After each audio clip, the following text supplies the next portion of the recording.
Foster Car Finance, proud sponsors of the Awawi Famalam podcast. Haha, it's right, lad. Hello and welcome back to the How Are We Famalam podcast with me, John May, and my co-host, Jazza Dickens. That's the one. Here we are. This is the fucking... Sorry about him. I can't believe Jazz's head fell off. It does every time. Every single time. He just goes, He said hello and he's gone, I don't know what's going on here. Take us in, John, take us in. yeah, we've got a special guest today, Paul Smith. You're right. I feel like I should say how are we? How are we, Famalam? How are we? How are we, family? How are we, Famalam? How are we, family? Sounds better with the actual turkey teeth, doesn't it? How are we? Got him in the car. Ah, fuck it anyway. Anyway, Paul, welcome. Thanks for having me. Thanks for coming. Don't know where to fucking start. He started the podcast before. He said, what are you going to ask? And I went just about your career and all that. And then he goes, so how do you get into stand-up comedian? How do you get to be a stand-up comedian? And that was my fucking first question. Now I don't want to ask it. Now I'm fucked. It's a shit question. Where are you from, Paul? From Canny Farm. Oof. We speak about Canny Farm quite often on here, don't we? Well, we're saying that. Yeah? Yeah. It's not known for... For rough artists and comedians. It's known for... It's not that rough. Isn't it? Nah. Not if you live there. If you live there, yeah. It's all right. It's got a strong Not community. a grass, yeah. Not grasses. Grass. It's It's a very green. Rural. Yeah, not rural, but like It's a farm, innit? was a farm. Now it's a village. Yeah. It's Stockbridge Village now. There's still like 2 streets that are Canny Farm. Is it? Yeah. Because it's Stockbridge Village, because it went into Knowsley. I'm going to give you some fucking... This is boring. No, tell us. It's good. Most of it's Stockbridge Village because it's Knowsley. But then there's like 2 streets that are still Liverpool. They're Canny Farm stuff. So they had a regeneration and he thought, Yeah, they left 2 streets. They were like, they're not... Liverpool, you can fucking deal with that. Yeah, they're not fucking for us, them. Oh, good. And then just took the flats in there. It's bad. No, how bad Canny Farm is, right? There was a programme called Utopia on Channel 4. Yeah, I know. I remember that. Well, at the start, one of the very opening scenes where there's a little kid. It's like a dystopian fucking nightmare hellish place that he lives. That's Canny Farm Flats. Is that where they filmed it? Yeah. Like Fucking the hell. worst place they could possibly find. We know we need a shithole for. I know a place. I was watching it going, I know that. And I was like, that's my half fella's flat. Now, to be fair, I don't think I've ever been. I know, actually, I did. I drove through there. It's all right. Is it? Go around, little circle in there. I don't know anyone from there. I know a good few people from there. And they're very sound people. It's a strong community sense. Been a good few fighters from there too, weren't they? Yeah, my house was, you know where Tosh's gym was, where the boxing gym was, the little yellow boxing gym.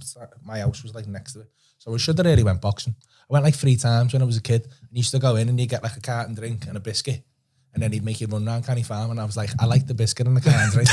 But then he'd make you run around Canny Farm and you're like, fuck that. Everyone has a go, don't he, as a kid? Everyone has a go. And I couldn't skip and it done me head in. I can't skip. I'm like a big ball. Blow your mind. Like a bouncy fucking ball, skipping. Hey, the worst thing about skipping is cunts who can skip go, nah, you just steady easy, just need to do this. And I go, I understand the fucking theory of skipping. I'm not a fucking idiot. I just can't do it. I've got no rhythm. Oh yeah, what are they? And they're like doing that fucking crossover shit and that. You do all that. You were like a snazzy skipper. Fucking can. Yeah. Do you look the part doing it? No. I'm not really into it. It's just do it because you get told to do it, don't you? Yeah. Wait, did you play football? Nah, again, I'm shit at anything like that. I did play stuff because you got the boxing gym in the field, all the footy pitches and that. So we used to play. But then fucking, I'm shite. I'm shite at anything like that. I'm just I've got no fucking coordination. I overthink it, is what it is. Like, if I sometimes I go, fucking, I'm playing all right today. And then as soon as I think that, I'm like, fucking, I start thinking about me. Shit is the ball. What are they?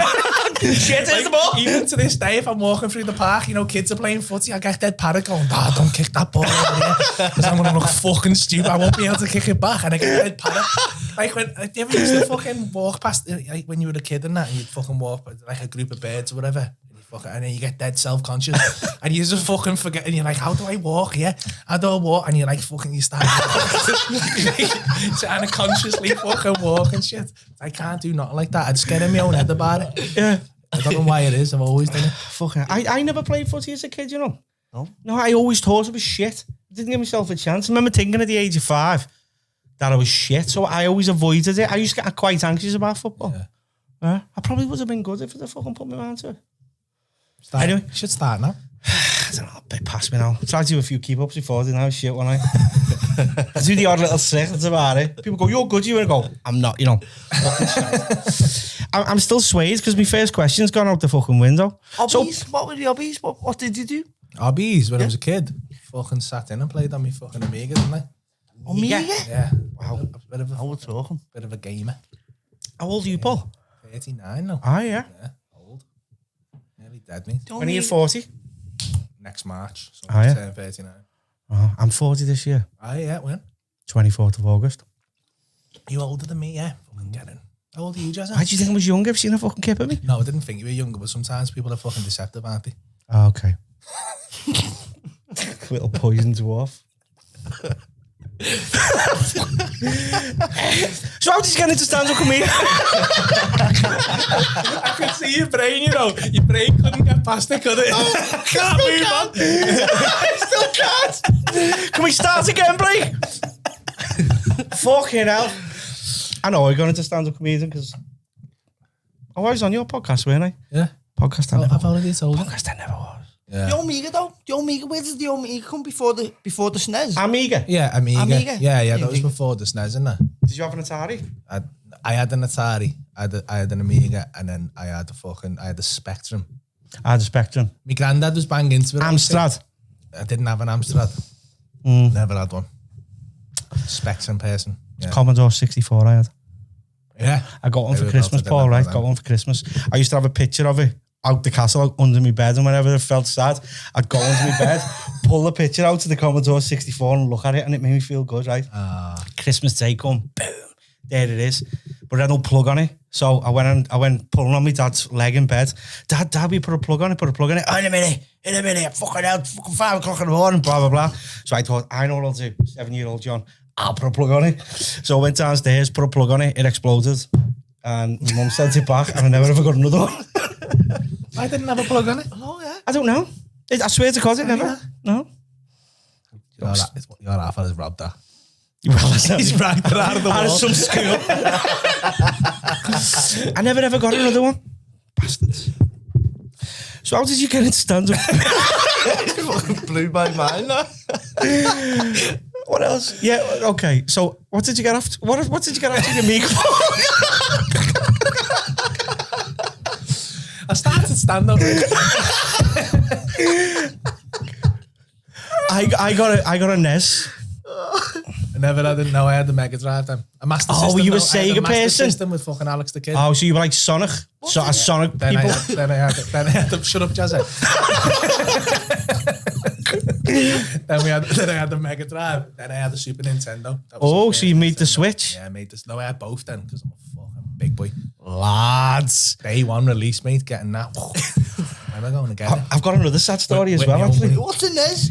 A NES is a Nintendo Entertainment System. Super Nintendo out the socket. Jazza was just locked in the boxing gym, Hello? ain't he? When the N64 come out, I wanted one. It was £300. How old are you, Jazz? 30 on Sunday. I'm yeah. reveling in my 20s. He's now. 30 on the 12th of April, when it all fucking comes up. Oh yeah, he's fucking. What was around when you were on fucking PlayStation 2? PlayStation 1, driver, Tekken.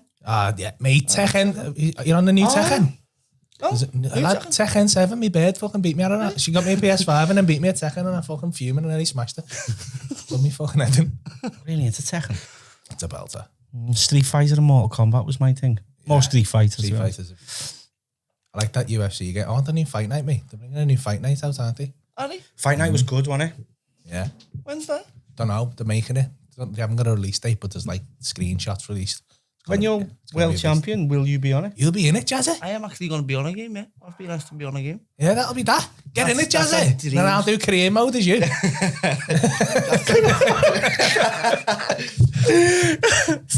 Oh, fucking hell. Well, I was going to say something there funny then, but I can't remember what it was. Where were we?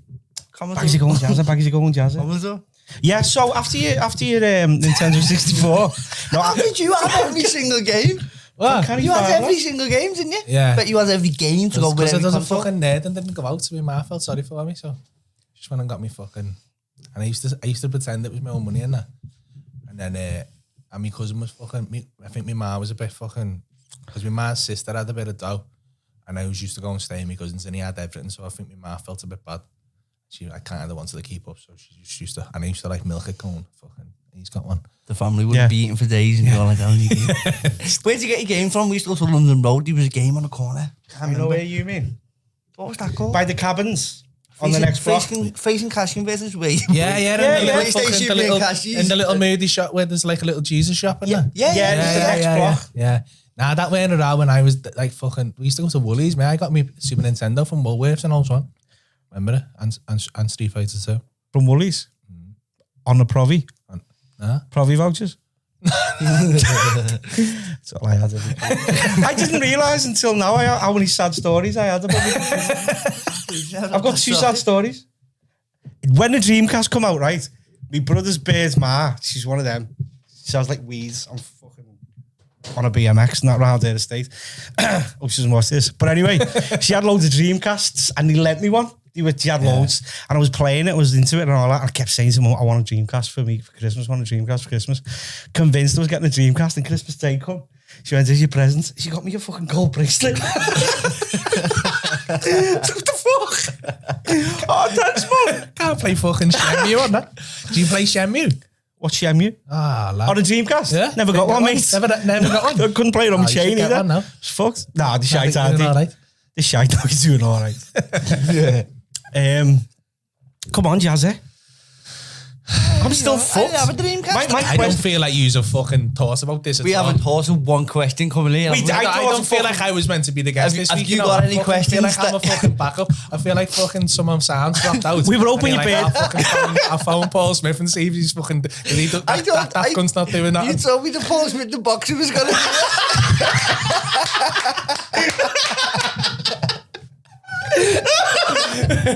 Oh, the comedian!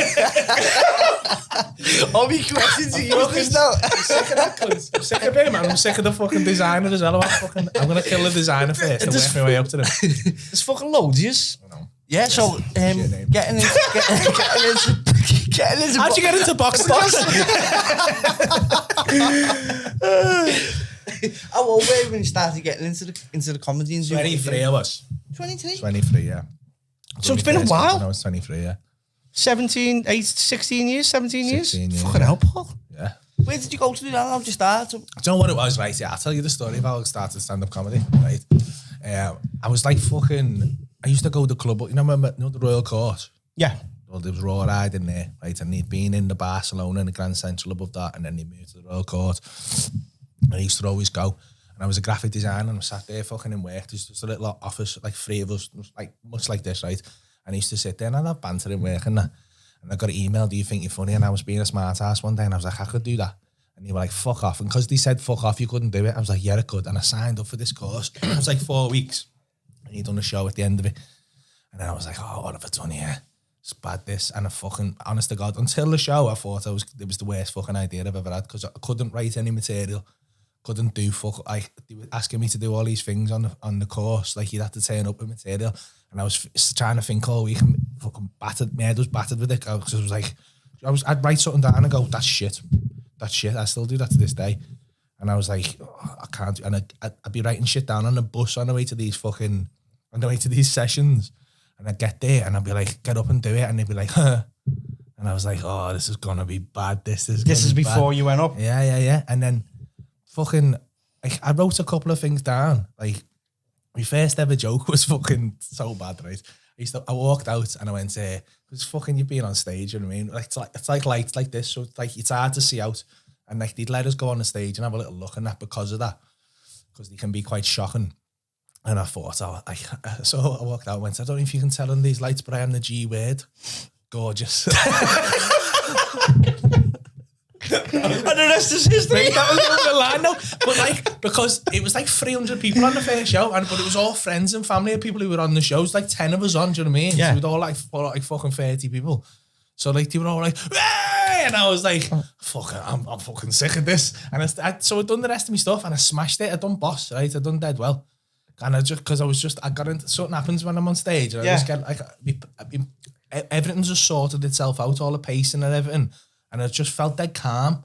and I was just fucking about with people, and it was just not like to the extent that I do now by any stretch, but like I was just like the material just you were in control with the right pace, and it became funny. Do you know what I mean? And I was hitting the punchlines a lot better than I was on the course because it's fucking hard. The course was like this in a room, and you'd be stood there. Do you know what I mean? Like you stand up and everyone's like, and you've all heard what you're saying.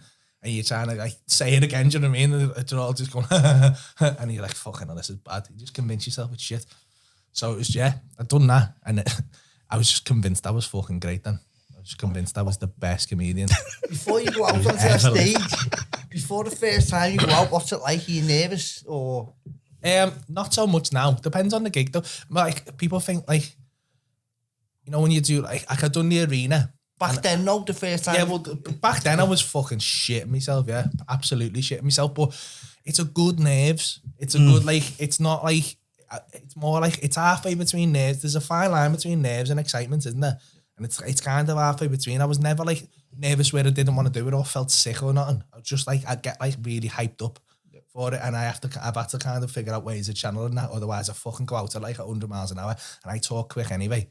And I go out and just fucking be like, especially if it's like a rough crowd. And I used to do like a place called Jonglers. It'd be like clubs in London on a fucking Saturday night full of like 400 fucking like stag doos and hen doos and shit. And I'd be like, oh my God. And I'd just go out and fucking hit it 100 miles an hour. And sometimes it'd fuck me up because they just wouldn't have a clue what I was saying for about 5 minutes until I calmed down. And I'd lost them by that point. And then why? Because you were nervous, you'd speak fast, you mean? And I'd start fucking about and I'd just be like, you just wouldn't have a clue what I was saying. So is that one of the things that comes with experience, the pace of it? You don't know how fast you're going. Just fucking, it's just knowing how to like kind of control, like how to rein yourself in before you go on. Do you know what I mean? I imagine it's much like a fighter, do you know what I mean? You can't fucking, if you went in just fucking screaming at everyone like you want to, do you know what I mean? I imagine you'd burn yourself out in about 30 seconds, do you know what I mean? Yeah, you can run out in a fight and throw loads of punches. That's what I mean, you just want to go out because you want the fight, you want to win that fight, so you just go out and you fucking want to knock them out straight away, but you can't, you got to kind of control yourself, haven't you? When I was a kid, there was this comedian, I can't remember his name, but he used to go, "Cheers me." Duncan Norvell. Is that his name? Yeah, I think so. He's so funny, but he doesn't say anything hardly. He just goes, just does this awkward laugh. And then like everyone just laughs because he's so nervous and he goes, "Cheers, mate." And everyone just burns out laughing. But that's what he does. He just takes his time. It's effortless for him. Do you know what I mean? There's some people who are masters of that, like kind of, because it's all comedy is tension relief. So it's like in a room. Well, in a room with a crowd, you can proper feel them. You can feel the tension, and that's why I write on stage now. I'll never write off stage because on stage, when you feel that tension, you know the points in your story which have a lull, and your brain will just give you a joke to break the tension. Does it? Yeah. That's how my stuff comes about, really. Is that through repetition? Just through repetition. So, like, a lot of my material, like, a lot of it's crowd work, so that'll just happen, but, like, a lot of the material that I have, the stories that I tell, I'll just tell the story. I'll feel the point of tension in it, and I'll say something funny in there, and then I'll tell the story again. And your brain just remembers, I said this last time, so, and it'll change slightly each time. So you have a narrative, and in between it, you'll just... not even to that, like, fucking, that level of plan. It's just, like, I know what happened. So this, I've got a story about seeing these two lads have a fight outside my house in Dovey, and one of them fucking pulled a machete out and chopped the other one, half the other one's hand off. Right? And I knew what had happened because I watched it, do you know what I mean? Yeah. It's never fucking going away. I could tell you now what happened, but like, not in the way that I did on stage. But obviously I told her on stage, and like, there's certain bits that are funny, certain bits that aren't funny. So in the bits that aren't funny, you feel them and you just say something funny. So that adds in, do you know what I mean? So I created a character. There was always a lad outside with no top on who smoked weed, so I made him more involved and gave him more of a... Because like, it just breaks up the story, do you know what I mean? Yeah. People go, this day, like, is that true? And I'm like, kind of. Sort of. Yeah. That's just how it works. I'm honoured that people think a lot of my stuff is like genuinely true. It worries me a little bit as well because like I've got stories like the end of my first tour show, the first time I done the arena, the end of that show was there was a bit about me. My eldest autistic and he's non-verbal, and he went downstairs one night. He just got up in the middle of the night, went downstairs in the dark. He just did his normal morning routine, but at like 3 o'clock in the morning when I sat in his swat on the couch, but he set the house alarm off. And he's just sat there in the dark, and I run downstairs, bollock naked, like, what the fuck, you know, like flapping, do you know what I mean? And I run in, I couldn't see no one, and then he just went, because he makes these, like, noises, and I just screamed, do you know what I mean? So I told the story that night, and everyone laughed, but it kind of just tailed off. So, and then the second time I told it, I felt the point of tension, so I just fucking volleyed them in the chest, right? And it just got a fucking massive laugh. Now, in my head, I think they know I'm joking there, do you know what I mean? Yeah. That's just fucking, and most people do, but the amount of people that go, no, if I post a picture online of me and me fucking lad, is that the one you volleyed in the chest? I'm like, oh, why are you following me if you think I volley disabled kids? Bad that. I'm liking all this stuff. We have Frankie Allen on. He was talking about when it comes to the point where you've got no material and you just like winging it and you've got to save time. Is that tough? Because you're fast paced, aren't you? Or it is. It's sometimes you'll do fucking like at the club. It's fine. It depends on the environment. In that club, I can stand there all fucking day because it's set up so well that they're so focused on you, and you've got such control of the atmosphere in there. But sometimes you'll do like a fucking, like say a festival gig or something, and they're like, oh yeah, just fill until that band's ready, and you're like, how long now? And you're like, so you can't do material because it could be 2 minutes, it could be fucking 20 minutes, and you can't get into a story because when they're ready, they want to go. So you just got to start like fucking trying to bounce off people, do you know what I mean? And it's fucking murder because sometimes people are just fucking, like, people see the videos online and they're obviously clipped out, but sometimes I'll be talking to someone and you can feel it. You'll go, what do you do? And he'll be like, fucking Keith from accounts, and you're like, and I'll just go, oh, that's nice, mate, and I'll move on to his missus. Okay. Most people will forget that. Do you know what I mean? It's like a magic trick, do you know what I mean? Because then his missus will fucking, invariably his missus won't be as boring, or if they're both boring, I'll just make a joke about them being both boring as fuck, do you know what I mean? And then I'll move on.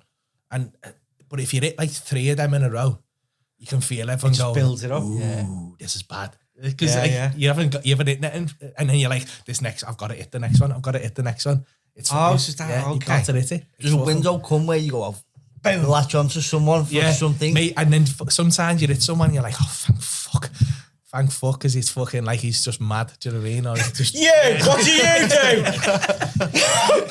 I've been Paul Smith. It's been a pleasure. Honest to God, that's what it feels like. Sometimes you're like, no, and you? No, okay, you? No, okay.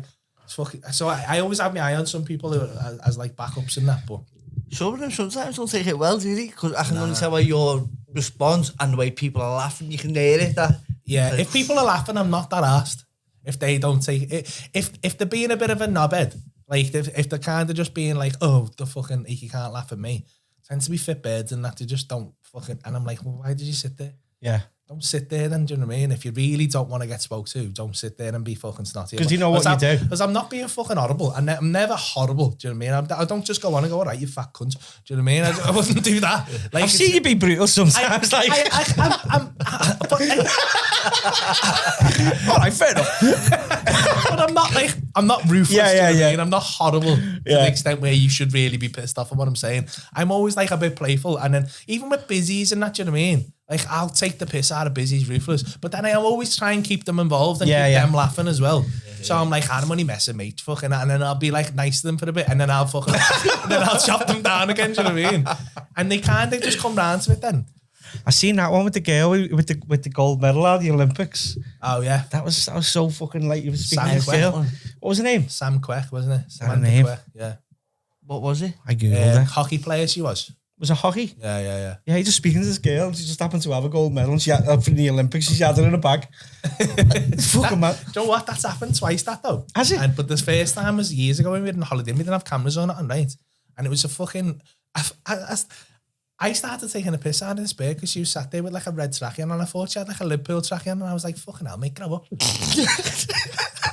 A fucking grown woman, mate, you fucking walking around like an 8-year-old, you dickhead. And she was like, what? I went, I've got a fucking Liverpool trackie on a night out. And she went, oh no, I've been training. I went, oh, do you play for Liverpool? She went, it's not a Liverpool trackie, it's a Team GB. I'm an Olympian. And I was like, fuck off. Mate, she was about this big, right? Yeah. And I went, what you doing? She went, I'm a power lifter. I went, nah, you're not. And she went, I am. I went, fucking no, you're not. And she went, I am. I went, what can you deadlift then? And she said something like fucking 150 or something. But she's tiny. But she was fucking tiny. I went, yeah, I'm about 90k. I bet you can't lift me. And she went, sound. And she stood up and she made me put my hand in my pocket, right? Yeah. Like that. And she just gripped me kecks on my arm and just went, fuck off. Like I was nothing. Like I was literally fucking nothing. Was this on a night out? It's it. No, it was just there in the fella. So, and the fellow was fucking laughing his head off as if to go, yeah, she's done that to me. I was like, whoa, she's powerful here, mate. I was like, so's about that girl, yeah. Let me ask you, do you know like Paul Smith? Do you know when you go on stage, are you or are you someone else? Do you become a character? Yeah, it's an exaggeration. It's a more confident version of me. I couldn't be that guy all the time. Imagine he'd be a fucking nightmare. Yeah. Like my bird always says this because I'm a cocky, but I'm very cocky on stage. You know what's weird, right? And I wish I could take this off stage. It's like I'm terrible with confrontation, me. Like I'd love to be a fucking fighter, but I haven't got that go. Do you know what I mean? Where you're like fucking, if something kicks off, I'm like, fucking, and I've got that hesitancy about me. Whereas I've had people front me on stage, big fuckers who would 100% kill me, and I just will not back down. I just won't back down, and I don't know why it is. Ego, haven't we? Yeah. We spoke about who we become under the lights. Frankie Allen said what he said is his Simon his real name? Right. His real name's Simon. Is he? Yeah. Yeah. So he started out doing a stand-up as Simon Allen, but then his alter ego is Frankie Allen. Yeah. And he has become Frankie Allen. Simon's gone. That's he said, mad. but that's a defense mechanism, and he's openly said it. That's a defense mechanism. Yeah. He's come in because he was a bit of a shithouse, and he's seen as an hard case, and he's become him. Yeah. And he said that's what tends to happen. Yeah, because he does fucking rough gigs, him. Like rough. Like I've been asked to do some of the things he does, and I just go nah. Because like he gets up in fucking boxing rings and shit and just starts going, you're a cunt. Starts fucking laying it. And then like people go, do you want to do this? And I'm like, oh yeah, do you want to go to a place that attracts probably the hardest people in Liverpool? And just start taking the piss out of them. I'm alright, kid, no, I'm sound. He's mad, you know, and he's funny. Yeah. Proper funny. I've never met him, you know. Oh, haven't you? I've never met him. I've met his lad. His lad's proper sound. Yeah. But I've never met him. What? Yeah, was you this funny as a kid? Was you always funny? I don't know. Probably with my mates, innit? If I'm comfortable. That's the thing about, like, I don't think I'm the funniest person. Like, if you go out for a night out with me, I'm not going to be the funniest person there. I'm not going to have you in stitches all night. I'm comfortable with you, do you know what I mean? So we'd have a laugh together, do you know what I mean? Like, if I'm comfortable with people, I'll always have a laugh at them. But I'm never, like, I'm never overburdening it. And like I said, you wasn't how I expected you to be. Because everyone says that I'm not. I haven't seen you on stage. I've seen like loads of videos with you on. So when I first met you, you were quite like quiet, not quiet, but a bit more reserved than I expected you to be. I'm dead quiet. You must get that a lot then when people get dead disappointed. Amusement. Fucking let down him. People get, I can see it though. Like, you know, people like after shows and that, people corner you in the bar and they're like fucking talking to you and that, and you're like, I'm just being myself, because you can't not be at that point.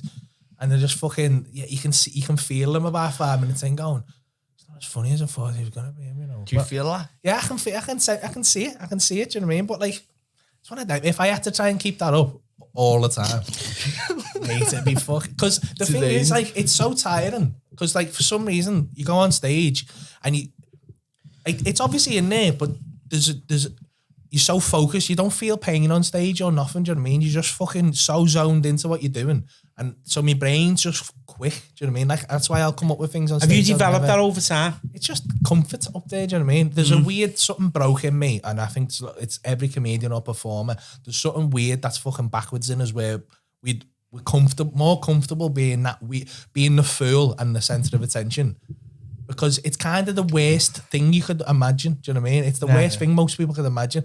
But when it happens to you, and you can control it, it's so freeing and cathartic. So that person can then come out. Because what else have you got to fear when you're already being the fool? Do you know what I mean? I done this thing for Liverpool where I played a prank on the players, and they asked me to do it. And it was an hour where I'm with me, like Lucas and Flanagan. Yeah. And in my head, I used to get these. This is the same with the show we're doing. I get these little moments of. Oh God, fucking hell! And I am a bit scared, but in that car thing, I thought to myself, John, you've got no option.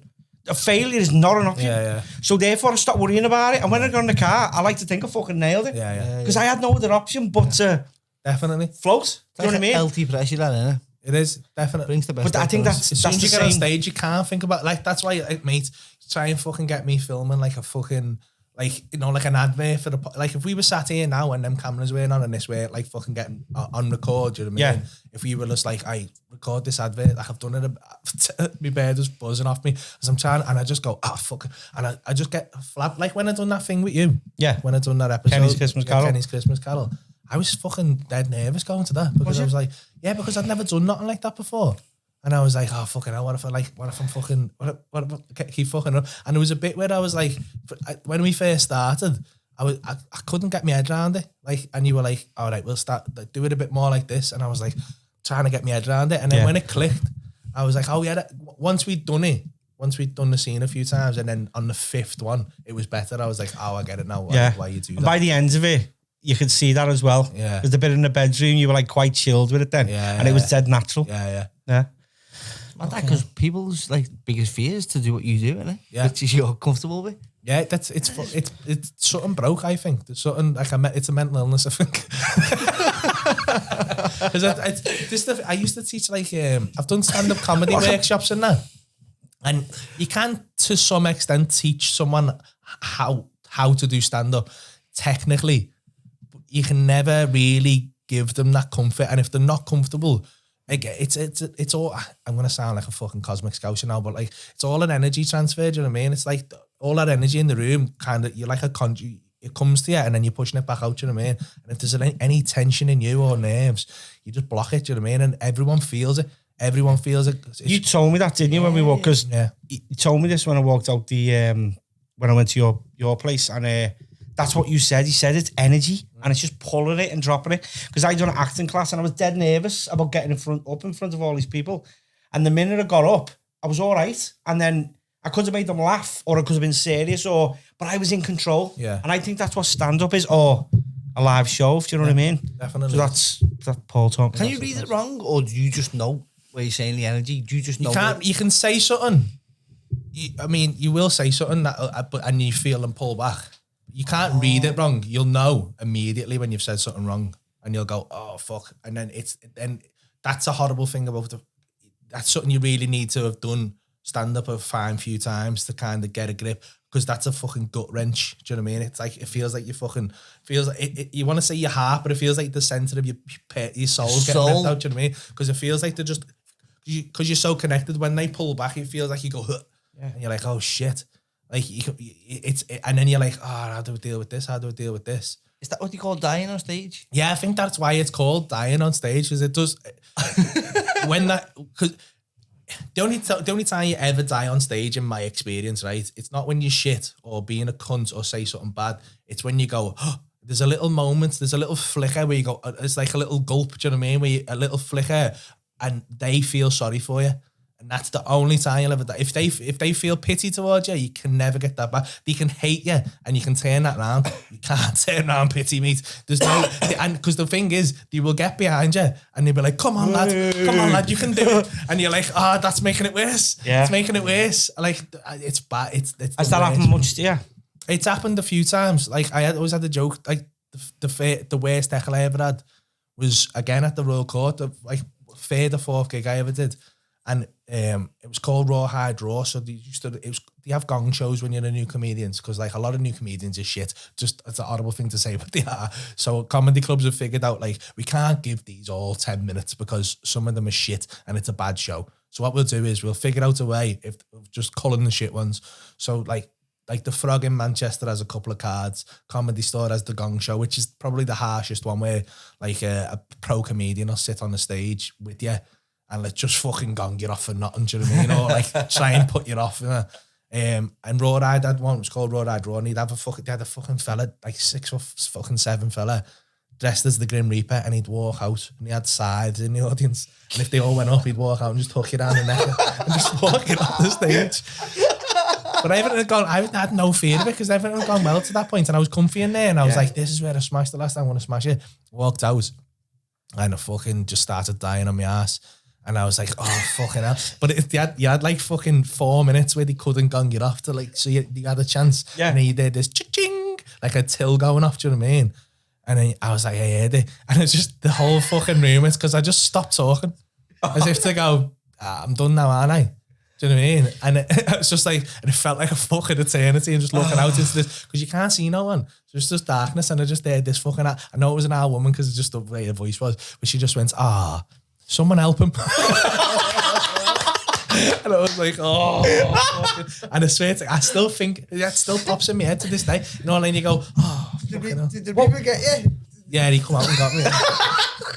You just have to go with it. Yeah, you can't do, what the fuck, you can't go, no, that's out of order, that. Mate, I've seen some ruthless stuff. I seen some fella's wife going Thank fuck his death. Is that what you thought? Mate, it's fuck, yeah, that you do at that point, you're like, I need a way out of this. So was he helping you?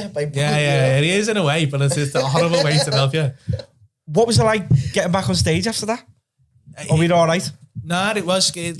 It's scary after that first time, but then as soon as I was always dead. I went to the point, like when I first started, I was nervous for like a day before the gig, and then it became like fucking half a day, then a couple of hours, then an hour, then I'd be fine till just as I was about to go on, I'd be like, oh, fucking hell. I'm like looking at the crowd sign, and my brain would be like, oh, they're not going to like that bit or something, and then I'd try and convince myself out of it. This is like the first couple of years of doing it. But after that, after you've died, the first one back's always like, oh, fucking hell, it's going to be fucking crap this year. Because you just, it's weird seeing sunlight. Like I've seen me,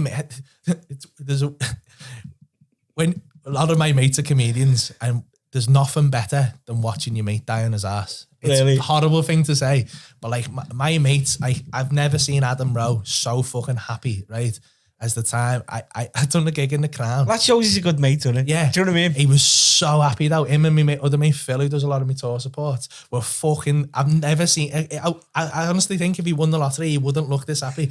Because like I had 35 people just walk out. Did you? Just walk out of the gig because I was doing, because I was doing that bad, and I flapped it as well. So I was like, I come off, right? And I was thinking, I was like, I don't know what I'm, because I was doing a bit. I don't know how it died, right? Because it was a fucking dead good bit about me. I was about doing a PT in this gaff. It wasn't far from here. And this guy was like fucking French foreign agent. He was doing PTs, and he'd have you running on the treadmill.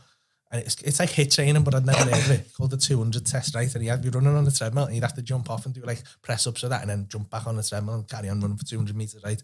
And I was just, the joke was about how fucking bad, like how stupid it was. Like to keep, when you fuck, to try and get back on the treadmill, that's going. Like I'd sprint pace, you know what I mean? So but I'd run through the joke, and it was always fucking smashed it. Like it was just such a high momentum joke. Yeah.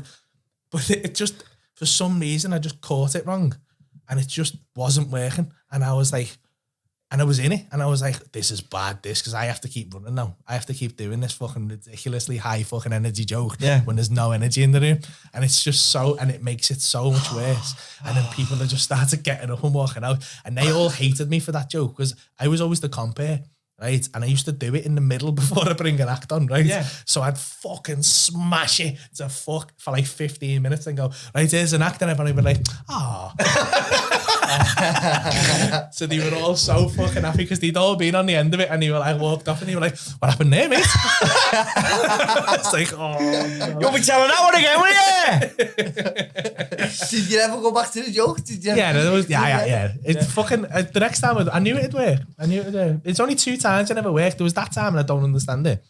And it was fucking, I'd put a lot of weight on the second time, and we were again in the Crown, and the stage we had, right, was fucking 2 pallets that and then just like plywood on top of it, that we'd fucking nailed together, and then like fucking bit of plywood behind it with fucking like a brick wall piece, right, with our logo, and we'd have to take it apart and put it back together for every show.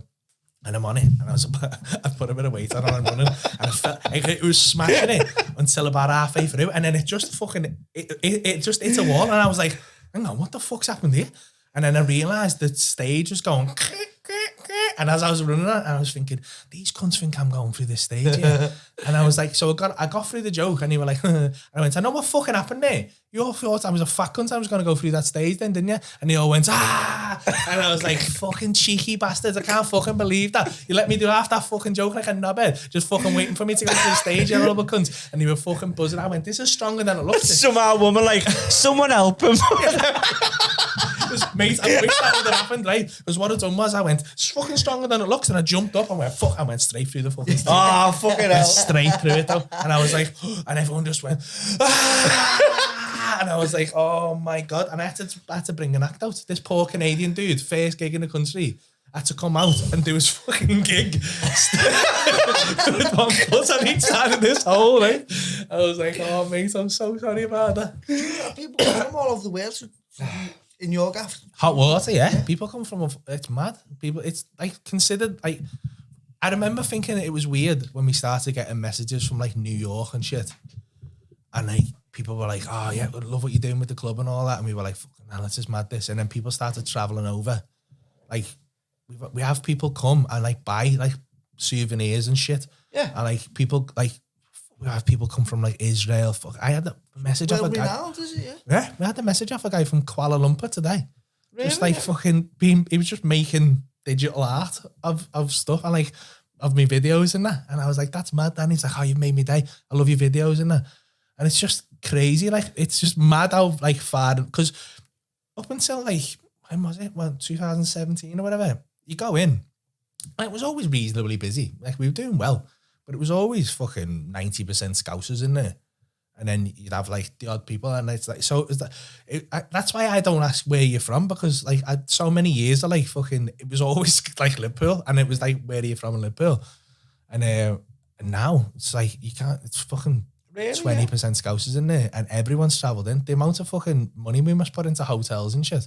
Because like everybody's from out, has travelled up from here. That's how I met me So babe. it's become a draw, hasn't it? Yeah, that's how I met me missus. She drove up from Torquay that day Yeah.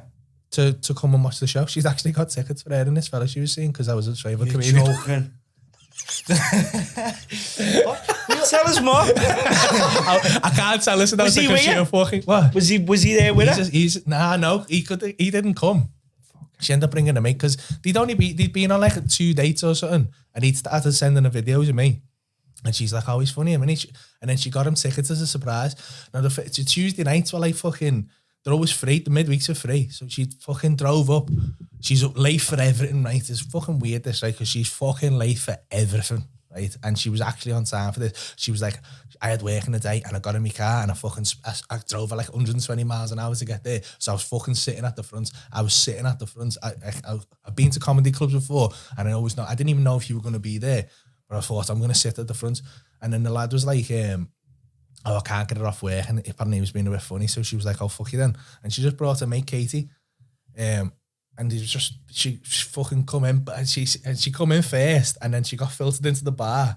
And then she was like, I've seen what's happening here, because you get filtered into the bar, and then the daughters, so they fill the bar up, and then the daughter's stage is there. So technically, if you come in last, you might end up on the front row. Oh, okay. Do you know what I mean? From the queue, because the way it fills in and then comes back out. So she was like, I'm on this here. So then she fucking shoulder bars the way back out, and she was fucking sat opposite the stage door, made sure she was around the front row. And then I come out, and she was like, we started having a bit, because I thought they were lesbians, because Katie's a mate a lesbian, and I started speaking to her, so I thought they were a couple. And then she was like, oh no, and we had a little banter, and that she was giving me a Did you pick on her? Yeah, I picked on her, yeah. And I remember going backstage and thinking, she's fucking get involved here. She's fucking, like, she might end up being a problem, but she was sad. She was just fun. Do you know what I mean? And then I come out the back door, and I bumped into her, and she got a selfie with me. And I clocked her, right? Because she'd sent me a message the night before, and it was in my message request, and I'd seen it, and I'd had a little scope of it on Instagram. But the message was, I'm coming up with you, fella. I just want to make sure you're there. And I fucking, as soon as I seen you coming up with you, fella, I was like, Ben, I'm not answering that. So then I clocked her, and I was like, fucking, I'm on it. So I went back through my message request, and she'd messaged me again going off, like, enjoyed the show or whatever. So I started messaging her back then, and that's how we got chatting. Yeah, and it's fucking weird, because it's the last time I ever worked a Tuesday. Yeah, it's mad. Is your bird a comedian? Nah, well, technically now she is. Well, she is. She's hilarious. She's famous she's famous in America. Like that Laurie and a boyfriend. That's what's happened. Some fucking like big fucking comedy website got on it and was like, hey, we want to do a comedian profile on you. She was like, do you mean Paul? She went, oh. Like, for fuck's sake. She's quite brutal, isn't she? Mate, I knew she would be good, because she's honestly like, I'm quite hard to make laugh. Like, I click with people and have a laugh in her, but she catches me out. Yeah. Like, she's quicker than me, do you know what I mean? And so she always fucking has me off. And she has me off to the point where I'll carry on talking and go, hang on. And she's just done me, do you know what I mean? And she'll just sit there with a little face on her, like she's fucking, like, she's just quick. And I was like, so I wanted to do a podcast with her anyway, have her as a guest. Because she gets a lot of shit online because she's quite pretty and the way she looks. And like, obviously, there was an overlap, right, in my life. So I was with my ex-wife and we got married in the January. We'd been together like 9 years and then we'd split up like about fucking 3 weeks later. It's just, we shouldn't have got married. Yeah. And it's just fucking one of them things. And then I was single for a good while and then I met Loz, right? Yeah. But I was still fucking on tour and I'd written a show. Obviously the tour show takes like a while to get right. And then you tour it for a year. So in the show, I'm still married, right? Because that's what the fucking show is. Oh, you're telling the jokes about being married and so stuff? the jokes are about getting married and then fucking me stag doing all that, do you know what I mean? Oh, okay. So for like... here's you, a married man. Basically the first 7 months of mine and being with Loz, I was fucking on stage doing a show about being married to someone else, which kind of been easy, but she was sound with it. But like, so there's a lot of fucking... It's on social media, everyone's like, is that his wife? Fucking... And it looked like I'd fucking just been my wife, made a bit of money and been my wife off and just fucking got like fucking moved on and like fucking got, and she was like a gold digger or whatever. Yeah. So I was like, I wanted her to do the podcast because like I wanted people to see how funny she was and like fucking that she's not a fucking like some fucking knobhead. Do you know what I mean? For you, Yeah, it's mad. And different platforms. Like if you go on Facebook, it's you get a lot of cunts on Facebook and then Instagram seems to be a bit more sound. It's fucking weird. Twitter's ruthless though, isn't it? I don't even go anywhere near Twitter. Twitter's the wild west. Twitter's personal. Yeah, bad. it's ruthless Twitter. I don't go anywhere near it. You can't say fuck all. I'm Do you get mostly positive comments? Mostly, yeah. Right.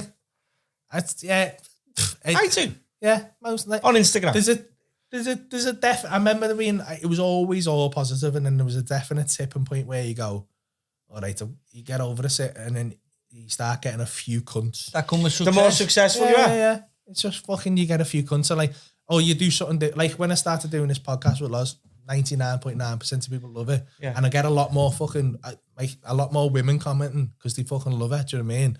And it's nice for them to see like a woman, a woman just fucking completely having me off all the time. And then fucking, you get the odd person like, I had a few of these, but this fella, he was like, listen, I want to tell you now, been a big fan for a long time. And you got me through some stuff. I've had some mental health problems and that. And I was thinking, all right, I love these messages. And he was like, but this new podcast you're doing with your beard, I just don't like it. I've been listening to your last podcast on my walks and it's been getting me through. And I just, I'd prefer it if you went back to the old way. And I was thinking, fucking hell, mate. I'm not a public service. I know. Like, you're not paying me for it. Like, what do you want me to do? Like, honest to God, people fucking kick off if you do anything. What, I've had loads going. Like, I get all this shit and all this your podcast with your beard and that, but where's the fucking stand-up videos gone? And I'm like, we're in lockdown. What do you want me to do? I just fucking do a stand-up video to fucking Instagram Live or something. Fucking mad, you know. People, they feel like they own you and it's a byproduct of it. You can't really... It's a blessing and a curse. It is. You can't feel it. You can't really moan about it too much because it's nice in a way because it just shows that they've got... How invested they are. They feel like they've got a connection to you, do you know what I mean? Yeah. And then you get pissed off when you try and do... It's like people in your own life do that, do you know what I mean? Like it's fucking... Like you must have had it when you said you were going to... I had it off my ma and that when I said I was going to be a comedian. Like, shut up, you soft cunt, do you know what I mean? Go and get a job. Really? Yeah. Yeah. Because like fucking, it's a weird thing to do, and it's very rare to get it right. Do you know what I mean? So like, they think they're doing the right thing by like being caring and going, listen, be sensible, get a fucking job. And I was like, nah, because like I don't want a job. I just want to do that. How long were you on the circuit before you went into the comedy club? I was potting around for about 5 years, and then when was it? Is that how you started? Just doing odd little jobs, just now and again. Yeah, well, I started off quite well, and then you're like, you considered an open spot, so you're not getting paid. You're traveling around for fuck all, basically, just trying to show that you can do it. And then I got a bit of a little weird. Didn't turn out to be a break, but I thought it was my big break. I got followed by the BBC. They done this documentary in like 2007. Really, yeah? Followed for like 4 weeks, trying to get into Jongleurs, the club, right? It was me and this R fella, right? And it fucking, basically, he was fucking sad. His name was Tony Barn. Loved him, right? He was a lovely R guy, right? Old school comic, right? Just fucking mates with Ken Dodd and all that, you know what I mean? He used to be on the comedians in the fucking 70s. You'd know his kite. He's fucking pops up on Coronation Street. I haven't seen him for years. I hope he's sound. I hope he's still fucking alive and I hope he's all right. So we turns up on this first day in this fucking big film. I'd never seen nothing like these cameras and that. He turns up at my house. I'm in a little council house, right? And I've got a full fucking BBC fucking film crew. And this guy called Ricky Grover, I don't know if you remember him, used to do a character called Bullet on Channel 4. It's a fucking massive. Big Cockney fella. Big Cockney fucker. Yeah, he was on Parkinson. Probably. Yeah, he's done a thing with Parkinson. I know what you mean. Yeah. So he's fucking huge. He's an ex-heavyweight boxer, right? But he's fucking massive. So he turns up and I'm like, I used to love him. So I was like a bit starstruck. And he's in my house. And I'm having to do fucking stand-up to him in my living room, do you know what I mean? Fucking with a hell. full fucking film crew. And head was battered. Comedian, you tell us a joke. Basically that, yeah. So like, it was fucking stressed. And I was like, oh my God, I don't know what I'm doing here. So we meet them in Leeds, right, at Junglers. And we had to get up and do 5 minutes. Now I was all right, because I was an open spot at 5 and 10 minutes for what I'd been doing. Like, if you'd have asked me to do 20, I'd have been fucked. But like 5 and 10 minutes, I was like, I know I'm all right here. So I get up and I fucking leathers this gig. Leathers it though. And it comes off. It's only 5 minutes, but I fucking booted it everywhere. And I had a couple of people heckling me, and I just went, listen, shut the fuck up. I only got 5 minutes. And it went boss, right? Yeah. Because I just owned it. And then he goes on, and goes on. I can't fucking wish I could remember the joke, but he tells this whole joke, right? And someone shouted the punchline out on him. And he just went, oh. And then he got booed off the stage, right? And I was like, oh my God, this is ruthless. Like, this is fucking ruthless, right? And then the compare went back on and went, fucking hell, that wasn't very good, was it, right? And the headliner went on and went, I don't know about you, but I think that young lad's well better than our old one, because people on our circuit don't like old school comics, because it's just, there's kind of a divide there, do you know what I mean? Do old school comics like the new generation? I think it's kind of tailed off, and I don't think, I love old school comics, mate. I think I fucking, one of the best, like as an aside, one of the best people I've ever seen in my life is Mickey Finn. I don't know if you ever seen him before he died. Honest to God, that man's timing was I mean, I'd have let him, if he could have took my jokes and done them better than me, and I'd have had to go, Sam, that's yours now. Yeah. Because I can't now tell that again, because it'd be shit. But so yeah, this fella comes back into the green room and he's fucking in bits. And what our fella, do you know what I mean? And I was like, fucking hell, mate. He was like, oh, don't know if I can do this. I was like, yeah, you can, you'll be all right, you'll be all right. And the point of the show was, right, he had 40 years of experience, I had 1, right? But I was a new style of comic, so I wrote my own material. It was all about me. It was all personal, whereas he just did old jokes. So we had to write stuff, and I had to kind of catch up to him on the showmanship kind of side of it. And he was like, I don't know if I can do it. So he was like, we can. So we meet at the next day. He took us to the activities. He took us boxing in Kirby ABC, right? And he took us to do yoga. We had to be like waiters, and we had to bingo call and fucking bootle and that. And then we had to write like little bits of material. And he was fucking flapping about it. And he turned up. So every week we'd have a gig. And the second week he got there, and he'd written a bit of material, and I helped him out a little bit. And he was like, I can't do it. I can't go on. I was like, why? He went, I've done it so many years the same way, and I just can't, like, I can't change what I do. Like, I've got me set, and I've got me jokes. And he said, it's just not going to work in here. And I said, why don't you just play it off like a character? Why don't you just play it like fucking, like, take a jug of fucking ale on and just play it like you're a pissed old fucking failed comedian and you're not arsed, and just attack it that way, be a bit more aggressive with it. And it was the fucking best idea I've ever had in comedy, because he went on and fucking booted this gig everywhere. Everyone loved him. And then after that, I was like, oh, what have I done here? I've killed myself here. Like, I've proper killed myself. I've done myself. So he just kept smashing it then, and I was doing all right. But he was just fucking leathering it. You'd handed him something? And he was just leathering it, right? And I was like, oh my God, this is bad, this. And my head fell off a bit, because I was like, what the fuck am I going to do here? Created a monster. I can't catch up with fucking 40 years of comedy experience, you know what I mean? There's like, unless I start doing old jokes, which is the only way I'm going to that's the only way my material is going to catch his material, because he's like, there's a reason old jokes are fucking old jokes, because they're fucking good, you know what I mean? So I was like, yeah. So I was like, oh no, this is bad. But then we get to the final show, and like something come out of me, and we were in Camden, right? And we had 15 minutes each. And I just caught it right. And I always remember it. I caught it right. And I went on first and he had to go on after me. And I caught it right. And I fucking smashed this gig for 15 minutes. And then he went on and he'd done all right. But like, I was watching it going, I don't know yet. I don't know. And were you competing? Yeah, we were competing for a contract at Jongleurs, which at the time, it was like 70 grand a year, do you know what I mean? Fucking book you for all the clubs and that. So I was like, this is going to be incredible, this. So we fucking goes off that night. We had an after party and that, and we had to meet them next day for like the decision. And we goes in and fucking, they were like, sat us down, they gave us the big fucking tense reveal, and he won. And I was like, I knew when I went in, I was like, I knew he'd won. So I shook his hand in that, and I was like, well in, mate. I was made up for him. And then went away, and I fucking, turns out, I got a message a couple of weeks later from a mate of mine now, Alex Bowman, who was supposed to be the mentor, but pulled out because that I couldn't win the show. It was it was designed because it was like a part of a 4-part series where old versus young, and he'd already had a young one win, so they needed the old one to win, or the show was shit, you know what I mean? So he was like, you couldn't win that. And he said, I just wanted to tell you, like, you don't feel bad because you couldn't win, but you done boss. And I was like, fuck it. But it fucked me head up for ages because I thought that was my big break. I thought I'm going to do this. I'm going to smash it. Because everything had gone right to that point. Really. Like, I'd had a couple of deaths. This was like, get here. Yeah. And I'm there. And then I'll get fucking Jongleurs, and then I've got fucking a boss living off it, and then I'll be on telly. Plan past this. Yeah. And then it just didn't work, and I was like, fuck. And it just done me for like, I got an agent off the back of it. But then I was getting put in for gigs I weren't ready for. At the time, I thought, it's one of them where you're fucking young and you think you're boss, you know what I mean? But I weren't. I just wasn't ready for the gigs I was getting. So I was going around doing these like Jongleurs gigs and that.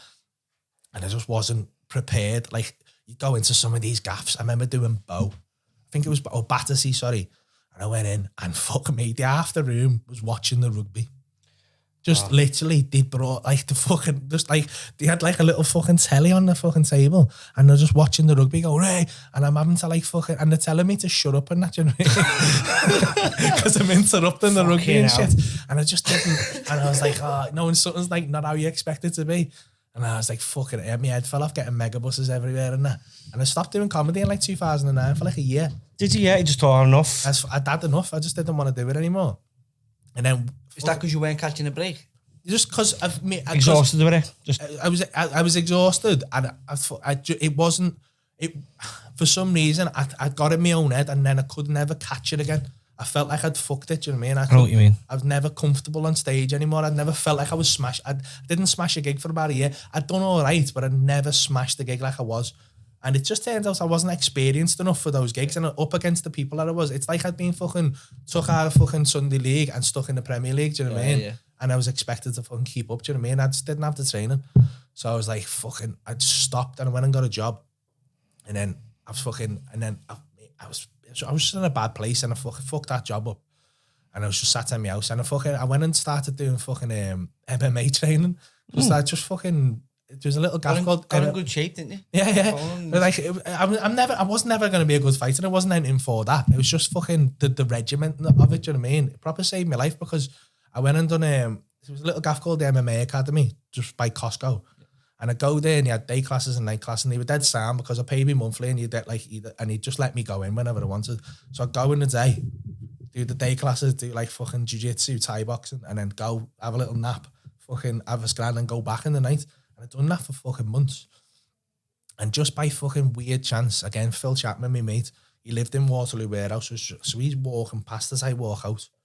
And he's like, fuck, he hadn't seen me for months. He's like, where the fuck have you been? And I was like, oh, fucking, embarrassed, aren't you? So like, I didn't want to say, oh, I've had mental health problems and fucking, so I was like, oh, just fucking, don't know, I just couldn't be asked for a bit. So I was just been doing a bit of this and that.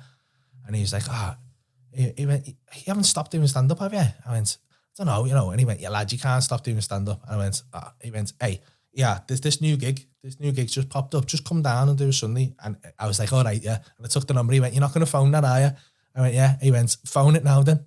And I was like, and he made me phone Hot Water. And he'd only done one gig, the second gig they ever done. And I was like, so I phoned him up. I said, all right, mate, I heard you got a gig, can I book in for a spot? He said, have you got experience? I said, yeah, I've been doing it for a few years. And he said, sound, yeah, come down. And so I put a little reminder in my phone, and then I just left it. And I totally fucking forgot about it. I was just like, in my head, I was like, I'm going to cancel that. Or I'm not going, I'm not going to do it. And then fucking in my house with my mates, I was having a barbecue. And it was a sunny day. Fucking Superman t-shirt and fucking shorts on and flip-flops. And my fucking reminder went off. And Is this on the Sunday? On the Sunday, right? This is because I'd booked, it was about 3 or 4 weeks in advance. And the little reminder went off and I was like, fucking hell. I'm meant to have a gig tonight. My mate went, lad, let's go. I went, nah. He went, why your ass? You're not even doing it anymore. Just let's go. We'll have a laugh. I would add about 5 cans. And I was like, fuck it, let's go. Fuck it, let's go. So it goes down. And it was in Envy, right? It's a big nightclub, right? And the stage is, and there was about 40 people in there, and it's a big room. So I was like, oh. But it's a nice stage. And then I was like, oh, it's all right, this, you know what I mean? And they had a lad on who, he wasn't a very good MC. Nice lad, and he's a good comic, but he wasn't a very good MC. Like, but it was an open mic night, and the standard weren't, like, there was some decent acts on, but like the standard weren't the best, and he wasn't really MCing, he was just doing his stuff. So he wasn't really it's a different job comparing. He wasn't warming the crowd up or nothing. So no one was doing any crowd work or nothing. Not that I was thinking about that at the time. And he got through out twice because I was fucking at the back, pissed talking. Do you know what I mean? Being a tit, really. And my mate Adam Staunton, he's an incredible comic. He'd said to the lads, like, he's got good experience before I got there, so they'd stuck me on last. So I'm there getting fucking smashed all the way through the show. And I was like, oh, I'll be all right, fuck it. I'm fucking full of I was like, fuck it, I'm not even asked anyway, fuck it. And then I got on stage and I immediately, like, I thought, yeah, I'm asked. Like, because you're on stage, it doesn't matter the fucking, like, if you think you're never going to do it again. And at that point, you are on stage in front of those people who are expecting you to make them laugh. And you don't want to die on your ass. It's like, it must be like a fight. You could be for the championship of the world or for fucking just in a fucking car park. You don't want to lose that fight. I'm thinking about training for it. Did you have a game plan? Did you have any material? Well, it did. I knew my material because in my head, I'd never had that long off. So like, I knew my material. I knew my set. So I was like, I started going. And I used to do this thing where I'd start off, I always started off about being ginger because that was the thing I thought I was going to heckle for. So I go I got called red hair, ginger pubes, ginga minga, ginger tosser, copper wine, copper wallace, copper tongue, sun dodger, jury cell, rusty nuts, rusty bollocks, rusty lee, she's black, that doesn't even make sense. Carrot top, oh look, your nit's having a bonfire. And I'd do that. So I can still remember that now, do you know what I mean? I started doing it and fucking, could I fucking remember that? I was like redhead. And then I just fucking, but for some reason it was a mad moment and I always remember the feeling. It was a mad moment where I just went, I'm going to be honest with you, I've been out all day and I'm pissed, and they laughed at that, right? Yeah. And I've never really been one for crowd work, so I just thought, fuck it, and I just started taking the piss out of them, right? And then it went well and I come off like that. I was like, I enjoyed that. I wouldn't mind coming back. And I spoke to Paul, one of my fucking, like a brother to me now, after the show. I went, I wouldn't mind if I can come back down and do another one here. I'll just do this to keep me hand in, do you know what I mean? Because I did enjoy it. Paul, it was like a phoenix from the flames Yeah. almost. And he went, sound, we need an MC for a couple. They had 4 shows booked in. So I said, yeah, give me one. I'll MC the last one. And so he was like, sound. So he gave me that, and then I just thought, fuck it, I'll go down the next week and just watch, say hello, because I'd got on with Paul. We'd ended up going out for a pint and that. So I went down, and it's fucking Father's Day. I'll never forget this, right? This guy gets up on the stage, and I won't say his name, right? But he fucking, it technically weren't his fault, but it was, right? Because what happened was, the fella who owned Envy was an ex-doorman, big fella, do you know what I mean? And he brought all his doorman mates down, right, with their lads for a Father's Day night out. And they took up the bulk of the audience, right? There was fucking loads of them, right? But they're very comfortable with each other, do you know what I mean? So they're just like fucking, they're kind of in the show, but they're not, do you know what I mean? And they're not asked because this guy's gaff and they're not bothered, do you know what I mean?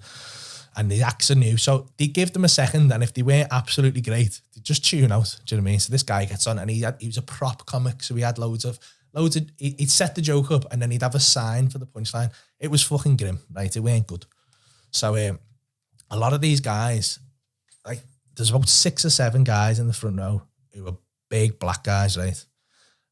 Tuned out, right? And this guy, I can't, again. When you say tuned out, they're just talking amongst each other. They're just talking. They weren't being disruptive. They just thought, this is not for me. Go back to my pint, do you know what I mean? Talk to the lads or whatever. And so this guy's carrying on, and obviously that's a little bit disruptive. So he's thought, I'm just going to talk over this, right? It happens at a lot of new gigs, and you get kind of used to it a little bit. So you just start talking over it and kind of just rattle your material off in the same pace that you would normally do it. So he's doing his stuff, and one of his jokes, I can't remember the setup for it, right? But the punchline was he opened his jacket and there was a big thing, big BNP. And it made sense, the joke, if you listen. It wasn't a good joke, but it made sense. I mean, if you'd have listened to it, you'd have known he weren't racist. But all they saw was this old white fella on stage just going, tune back in, seeing BNP. BNP. And they all went, the fuck are you doing? And he went, but he just tried to not acknowledge that this was happening. So he just carried on doing it, right? And I'm like, oh my God. Again, to me, this is the fucking best thing that's ever happened. Me and Staunton are at the back crying. Just crying. Oh my God, this is fucking brilliant, right? And it's fucking, and the guy's like, you better get off the fucking stage now. I'm going to rip your fucking head off. And this guy's just fucking, like, this guy, he's on a stage, right? And it's a big stage and everything. And this guy, right, is up to his fucking like ear, and he's going, yeah, so and he's just doing a set this thing, and I'm fucking me and Staunton fucking hanging off each other, right? And so the guy who owns him, he stood up and went, mate, you fuck off, there's a taxi outside for you, just fucking get outside, fuck off now before you get killed. So he just goes, gathers his stuff up and gets off, right? And the compere went back on, and he was like, oh, well. And he wasn't a very good compere either, so he's just kind of like, but no one is in that situation. He's just like, you're like trying to fucking put fires out there, and these fucking fellas are fuming. So John comes over and goes, you two are good, you're going on. To you? To me and Staunton. So Staunton was like, oh, nah, I'm not meant to be on this week. And John was like, you're going on. And I was like, oh, fucking hell. So I was like, do you want to go first or second? And he was like, Staunton went, I don't know, so we tossed the coin and he went off first, right? And I was like, oh, nice. You can deal with this horrible tension. So Staunton's dead funny and he's dead small, do you know what I mean? So like he's got loads of, so he's really self-deprecating. So he walked on, he kind of made it, he went, fucking hell, I can't do worse than the last guy, can I? And it kind of, and then he done sound, do you know what I mean? It kind of brought the gig back. And then I went on and I just started picking on them. Starts picking on him, going, fucking hell, get on you fronting that cunt there. Like fucking, I said, when I try that with me, I'll smash your fucking head in me. Yeah. And they started fronting all these fucking doormen, and he fucking loved it. And it was fucking, it's still something I do to this day. It's something, a proper realisation moment, boss thing in comparing. Always pick on the biggest fucker, the most confident fella, because they've got no fear. They're not threatened by it. So they can laugh at it. And also, but they're never going to give you shit back because they're not trained for it. It never happens to them. So they've got no kind of frame of reference to deal with it. They're not saying they've got no banter, but they've got no fucking defensive banter. Do you know what I mean? It's all, their banter's all aggressive. They're always everyone's laughing at you, fucking buzzing off and the they big don't man. know what to do because they can't hit you. Because everyone's laughing. And if they're very aware, if they hit you, they look like a fucking knobhead. And don't care who you are, you don't want to look like a knobhead in a group. So you just like, and I just started giving them loads and he fucking loved me by the end of it. And so that one, so I went away from that one, and then the compare the next week dropped out, and then he just said, you might as well just carry on doing them. And I just carried on doing them ever since. And you've been with them ever since? Been with them ever since. I didn't miss a gig for fucking until, I didn't miss a gig until I went on tour, I think. The first time I missed a gig, I missed half a gig when my ex gave birth to my eldest. That's the first time I missed half a gig. And 3 accidental things happened there? Yeah. Mad. How weird, like, I don't know if I'm a massive believer. I don't know if I believe in fate. Little simple twists of fate, though, isn't it? Yeah. Lucky circumstance, yeah. But what happened to the MMA? Did you swear with them? I always dip my hand in fucking here and there.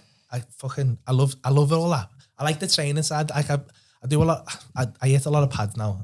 I go boxing and go 4 corners and Frankie knuckles and that, and just punch pads and shit because it's the best for your mental health, I think. If ever I'm feeling down or whatever, that shit gets me out of it. Jiu-jitsu's class as well, like BJJ and wrestling and that, but it just takes a toll on your body, that shit. Like it all does, but fuck it, my arms just fall off and that now, and my knees fall to bits and shit. But I do miss doing all that. I still get back in from time to time. There's a guy called Mick Stano who's got a little gaff in Prescott, and I get down and he just fucking squashes me. Or Lee Chadwick, I get it, keep trying to fucking have Lee Chadwick off. What was it like, Paul, with like lockdown, being like a stand-up comic? Shite. I mean, what sort of happened there? Did I see you were doing Were you doing stand-up online? Tried it. That must be tough. That must be hard. I said straight away I weren't doing it.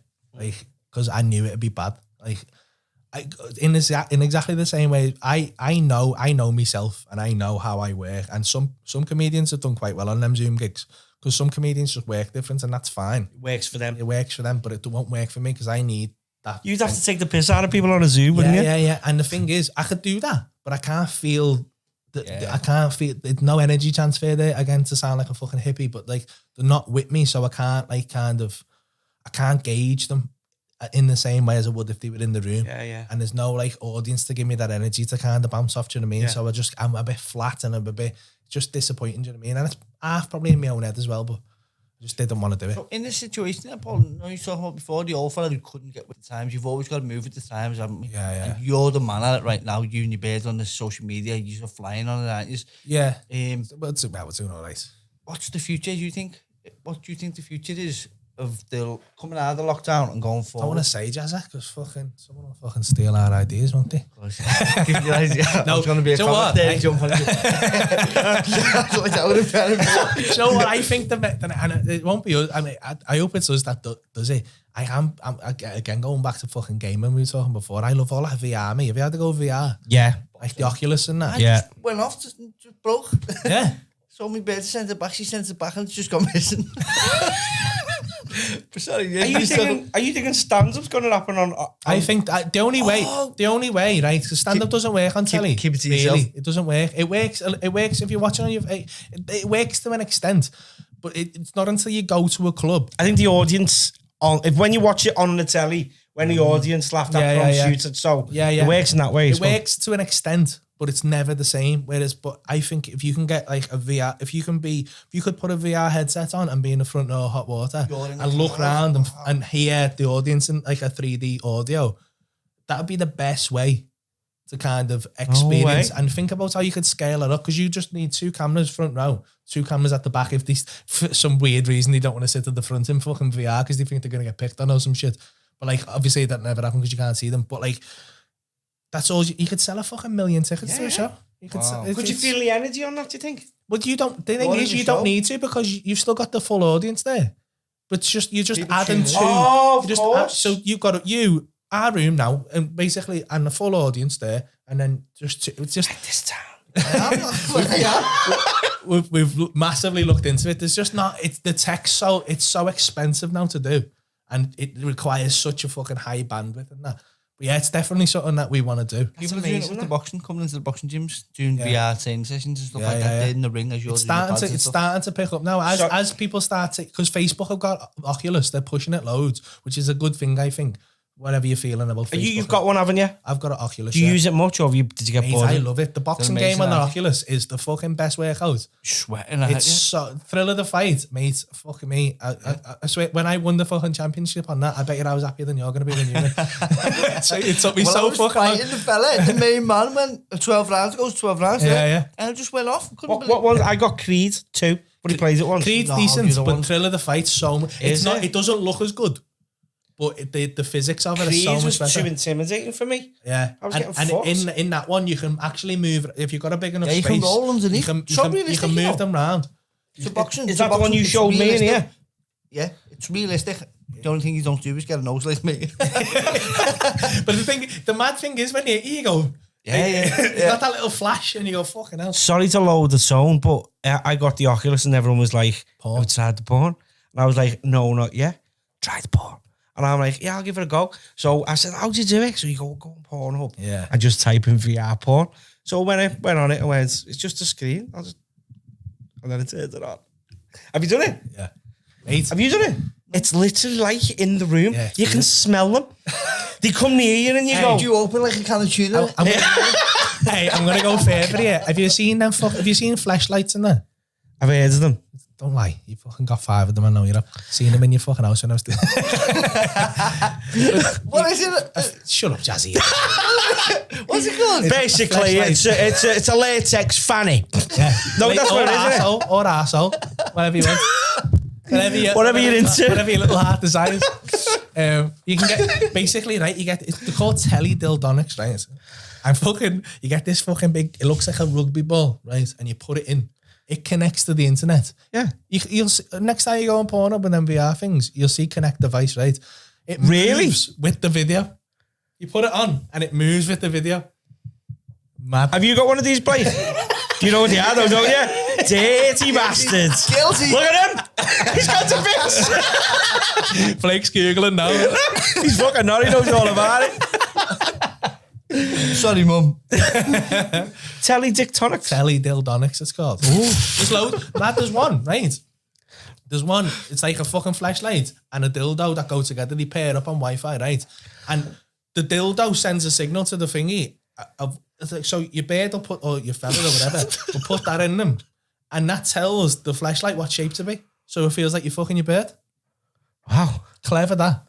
But it's been mad because, like, How's that? apparently it's You gone couldn't mad know in the what gay your bird's community because gay fellas are fucking themselves with it. With their own... Sticking it, shagging their own ass. This guy. So how did you first start that? Paul, what's your long-term goal? Where do you want to... Mate, I don't know. People ask. Don't you know? Nah, to be honest with you, like fucking when I went, as it was a weird situation me going back, and I was the happiest I've ever been because I think the reason I've been able to be What lockdown is? No. You know when I said a quick comedy? Oh, yeah, go on. I went back to hot water. There was no pressure on it then. Yeah. I think that's where I'd lost it because I put too much pressure on myself, and I thought, well, I can just do this now, and I was just free. I wasn't writing any material. Material came about, but I'd stopped writing in the way that I was. And I was just like fucking getting up every week with no plan and just chatting and just did that for fucking years. Just turning up. And just turning up and because there wasn't, I wasn't doing shows or nothing. It was just it went from Sunday to Friday, Saturday, Sunday to then Wednesday, Friday, Saturday, Sunday. And I was just effortless. It was just, I loved it. And it was my dream job, do you know what I mean? And it wasn't the fucking best money in the world, but I was earning enough to fucking pay me mortgage and look after my kids and all that. So It's a nice place to be. It's a nice place to be. Yeah. And like, you don't fucking, like, I've got a lot more money now, do you know what I mean? But like, sometimes I do miss that, do you know what I mean? I miss that kind of simplicity because now again, there's a lot of pressure on getting a new show every year because you kind of got to strike while the iron's hot. Can't go backwards, can you? You can't go backwards, really. And I'm very grateful for like the success I've had and like the fact that so many people want to come and see me, and doing these big shows is fucking phenomenal. Like, not many people will get to stand in front of an arena and just fucking feel that cheer and feel that it's a genuine honour. But like, if that was all to go away and I was ended up back at hot water where it was, which will always be there, I'd still be I'd be a lucky man. So like, I find it hard to go, oh, I want more, or I want this, I want that. So you're quite content? I've always been quite content. Well, I mean, I'm not fucking saying that when I was speaking to you about it, when I done that thing with you, I proper enjoyed the experience of acting and like doing. So that maybe a kind of different side of it. challenge as well. Yeah. And I found that like, I was like, that was interesting, that. And I do like writing little things and doing stuff like that. But yeah, if that happens, it happens. I never like try and chase anything like that because, again, it just puts too much pressure on it to happen. Do you know what I mean? I'm glad to hear that you're content. Good. Well, Paul, it's been an absolute pleasure. Thanks for having me, lads. It's been I've enjoyed it. fun. Yeah, boss, just shows how much talent you've got in the city. So thank you for coming on. Nice one, Joseph. Tell us about your podcast. My podcast is called What's the Story, Paul and Laurie. It's me and my bird, and we release every Monday on YouTube and audio, and we also we're live every fortnight. So we're live. When's this come out? Bombing night. Nah, I don't know. I fucking lost a few months. Well, yeah. Anyway, follow me on Instagram at Paul's the Joke and you'll find out in my life. Yeah. Every 2 weeks we do Thursday and Saturday. So we stream them live as we record them, and then we put them out on the Mondays edited. So you can get involved if you come on a live and comment and let us know what you think. What night's the live? Thursday and a Saturday every fortnight. Has Laurie got the Instagram too? Yeah, Laurie's at Lord Callow with a zero instead of the O in the second name. I have to point that out because she shouts at me. Or you can follow the podcast at WTS Paul and Laurie. But just get us on YouTube and subscribe. Like and subscribe, leave a comment. And ring that bell. Smash that like button, guys. Paul, thank you very much. Thanks, mate. Thank you. Ta-da. Next time on the How Are We Famalam podcast, we'll be speaking to KO8 founder, Kieran Owens. The lessons I learned from throwing a towel in early it was a harsh lesson, and it was something that stuck with me. You know, I felt that in the pit of my stomach for years, and didn't really ever deal with it until I started the business and realised, no, you can't throw the towel in the air. Like, you've got to graft, and you've got to see it as like a long term. You know, that phrase that everyone's throwing around, instant gratification. You've got to think of it as delayed gratification. That mindset of, you were talking before yourself, John, about 17 businesses or business attempts before you actually make it. Yeah. You know, so it's a long game, mate, innit? You know, you're never going to master it overnight, and I think a lot of times at a young age you're so naive and you feel like, oh, the world's over, but it's not. Faster Car Finance provide a smooth, hassle-free way for you to apply for car finance and to get the vehicle of your choice.